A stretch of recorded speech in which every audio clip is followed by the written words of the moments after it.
Hello and welcome to my channel Making Crafts. Today I am playing around with these felt dies again. If you saw yesterday's video, I showed you how I created this gingerbread book band, and so today I want to use the dies from this set as well. So here's the gingerbread dies, but there's a lot of other dies that come with this set, and so there's two larger dies, a Christmas tree and then the star, and I think both of these would be perfect to make altered paper clips. So today I'm trying out the Christmas tree as a paper clip or an altered paper clip. So what I'm going to do for this one is I'm going to start out by cutting out my Christmas trees. And so I want to cut the front Christmas tree to have the decorative design. So this die has two pieces, one where you can cut out a solid tree, and then the second one where you can cut out a decorative portion that, like the front of the tree, where you can add decoration like stitches and different things to your tree, but also you can sew your tree together using these stitches. So I'm just going to run that through my die cutting machine, and then I'm going to come back and I'm going to cut out a solid tree without the decorative piece, and the solid portion is going to be the back side of our tree.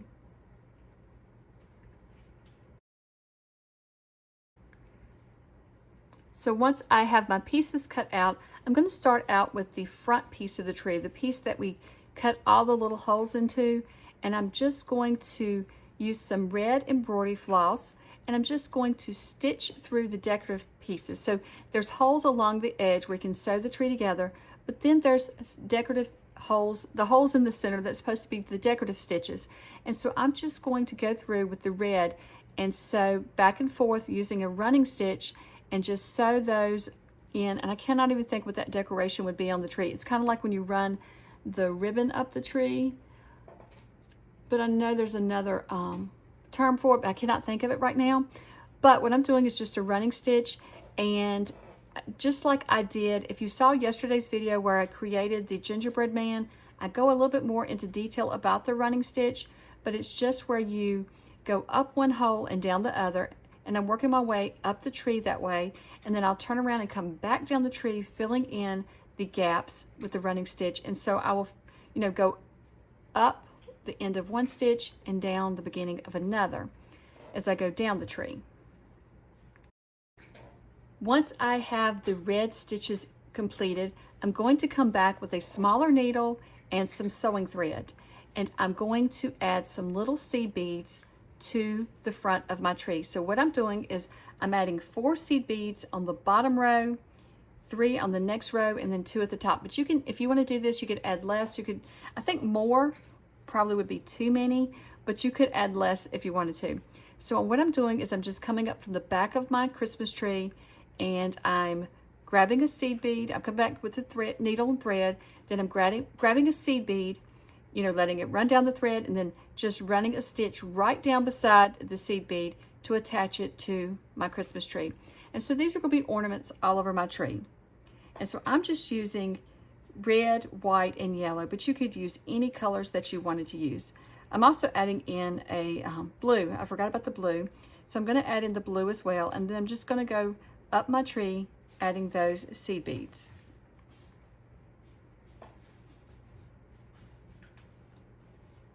And I may have added in a little extra one there. I'm thinking I may have added 4 on the second row up. So like I said, you can add more or less as long as there's room for them. And I guess it would depend on the size of your seed beads. I'm not sure if all seed beads are the same size. This was just some that I had in my stash, and so I thought they would make cute little ornaments.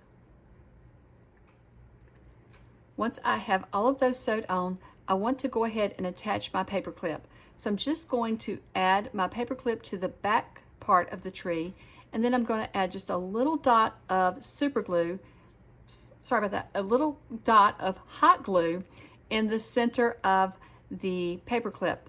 So as you can see, you want to use the part of your paper clip that doesn't have the 2 pieces. I don't know how to explain that, but you want to be sure you leave out the piece that slides over your paper. And then I'm just going to add the top of my Christmas tree.